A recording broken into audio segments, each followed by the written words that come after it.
मंडळी नमस्कार।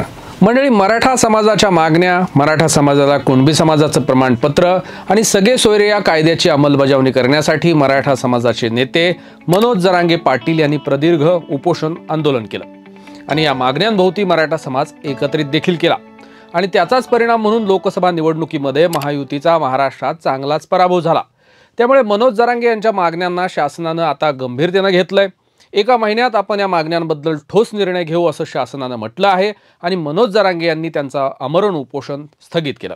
मात्र दुसरीकडे राज्य शासन आता मराठा समाजाच्या मागण्या मान्य करतंय असं दिसत असल्यानं ओबीसी समाजाचे नेते एकवटले। प्राध्यापक लक्ष्मण हाके आणि त्यांच्या सहकाऱ्यांनी जालना जिल्ह्यातल्या वडीगोद्रीत आमरण उपोषण सुरू केलं।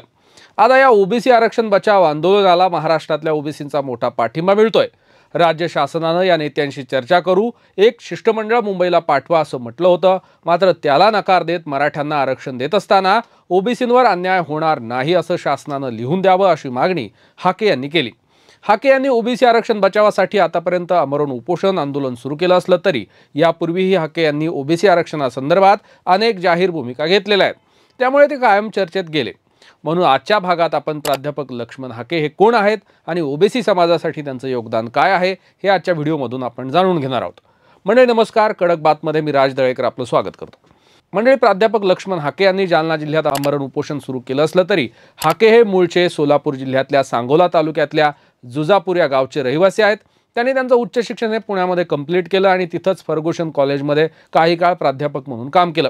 पुढे ओबीसी संघटनांच्या अनेक महत्त्वाच्या पदांवर देखील त्यांनी काम केलं। त्यासोबतच राज्य मागासवर्ग आयोगाचे सदस्य म्हणून देखील त्यांनी काम केलं। प्राध्यापक असूनही त्यांनी ओबीसी समाजाबद्दल कायम कळवळा ठेवला आणि ते चळवळीमध्ये देखील सक्रिय राहिले। त्यामुळे त्यांनी अनेक आंदोलनं आजपर्यंत केलेली आहेत। पुणे जिल्हाधिकारी कार्यालयावर पोतराजाचं वेषांतर करून केलेलं आंदोलन त्यांचं महाराष्ट्रात विशेष गाजलं।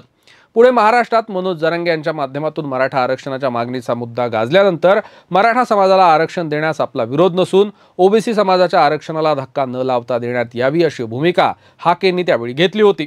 दरम्यान हाके यांनी मागासवर्ग आयोगाचं सदस्य म्हणून देखील काम पाहिलं।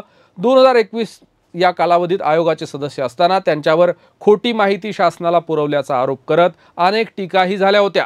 ते वडेट्टीवारांचे समर्थक असून त्यातूनच त्यांनी पद मिळवलं अशीही टीका त्यांच्यावर झाली होती। देशभरात बिहारमध्ये ओबीसी जनगणनेचा मुद्दा गाजल्यानंतर महाराष्ट्रातही ओबीसीची जनगणना करण्यात यावी अशी मागणी हाके यांनी केली होती आणि त्या काळात ते आयोगाचे सदस्य होते। मात्र आयोगाच्या सदस्यांमध्ये एकमत न झाल्यामुळे या मागणीवर पुढे चर्चा झाली नाही। दरम्यानच्या काळात ऍक्टिव्ह राजकारणातही हाके शिरले होते। 2019च्या विधानसभा निवडणुकीमध्ये सोलापूर जिल्ह्यातल्या सांगोला विधानसभेच्या निवडणुकीत हाके उमेदवार म्हणून उभे होते, मात्र तिथून त्यांचा पराभव झाला। पुढे शिवसेनेच्या फुटीनंतर उद्धव ठाकरेंना पाठिंबा देत त्यांनी उद्धव ठाकरेंच्या पक्षात प्रवेश केला। दरम्यान 2024 मध्ये आत्ता झालेल्या लोकसभा निवडणुकीमध्ये माढा लोकसभा मतदारसंघातून त्यांनी अपक्ष म्हणून निवडणूक लढवली, मात्र या निवडणुकीतही ते पराभूत झाले। त्यामुळे अशी राजकीय पार्श्वभूमी आहे आणि असा इतिहास हा प्राध्यापक लक्ष्मण हाके यांचा आहे। दरम्यान वडीगोद्रीतल्या ओबीसी आरक्षणामुळे ते पुन्हा एकदा राज्यभरात चर्चेत आलेले आहेत।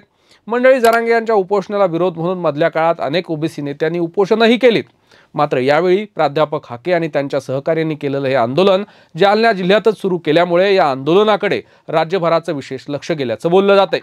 सुरुवातीच्या काळात या ओबीसी नेत्यांच्या उपोषणाला शासनानं आणि माध्यमांनी दुर्लक्ष केल्याचा आरोप प्राध्यापक हाके यांनी केला होता। मात्र पंकजा मुंडे, धनंजय मुंडे आणि इतर ओबीसी नेत्यांनी या व्यासपीठावर जाण्याला सुरुवात केली आणि शासनानं आपलं शिष्टमंडळ पाठवलं। त्यानंतर या ओबीसी आंदोलनाची चर्चा राज्यभरात मोठी झाली। मराठा समाजानं ओबीसींच्या आरक्षणाला अतिक्रमण करू नये।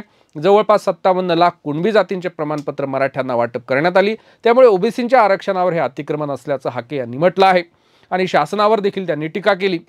मुख्यमंत्री एकनाथ शिंदे यांच्या भूमिकेवरही हाके यांनी जोरदार टीका केली आणि शासन पुरस्कृत हा डाव असल्याचं हाके म्हणाले। मनोज जरांगे यांनी मागासवर्गीयांच्या अन्नात विष कालवण्याचं काम करू नये आणि या कामात मुख्यमंत्री एकनाथ शिंदेंनी त्यांना मदत करू नये अशी विनंती हाकेंनी केली आहे। मंडळी, प्राध्यापक हाकेंनी शासनाकडे ओबीसींच्या काही मागण्या सादर केल्यात, त्या नेमक्या काय आहेत हे पण आपण आजच्या व्हिडिओमध्ये जाणून घेऊयात। ओबीसींच्या मूळ आरक्षणात मराठा समाजाचा समावेश करू नये, म्हणजेच ओबीसी आरक्षणाला धक्का लावू नये असं आश्वासन राज्य शासनानं लिहून द्यावं असं हक्केंनी म्हटलंय.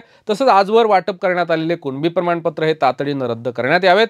ओबीसींच्या आर्थिक विकास महामंडळांना आर्थिक तरतूद करण्यात यावी. ओबीसींची जातीनिहाय जनगणना करण्यात यावी आणि ओबीसींच्या वसतिगृहाची योजना प्रत्येक जिल्ह्यामध्ये राबवण्यात यावी आदी मागण्या या आंदोलकांनी आणि या ओबीसी नेत्यांनी शासनाकडे केलेल्या आहेत.